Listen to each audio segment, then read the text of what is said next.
Two more types of questions that are going to be on your test. First of all is a word problem. The number of cakes baked varies directly with the number of hours the bakers work. If they baked 60 cakes in 4 hours, how many cakes can they bake in 10 hours?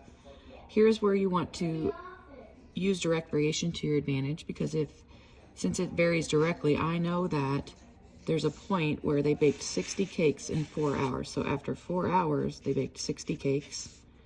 So since X is my hours, I want to know how many cakes they can bake in 10 hours. I know hours, so this X has to also be hours. And that means I'm looking for how many cakes, which is my Y value. So go ahead and set up your proportion. If you remember your proportion, it's Y1 over X1 equals Y2 over X2. If this is X1, Y1, and this is X2, Y2, I have 60 over 4 equals Y over 10. And now you make your butterflies. So I have 60 times 10, which is 600, equals 4 times Y, which is 4Y, divided by 4. 600 divided by 4 is 150. So we would say they could bake 150 cakes in 10 hours.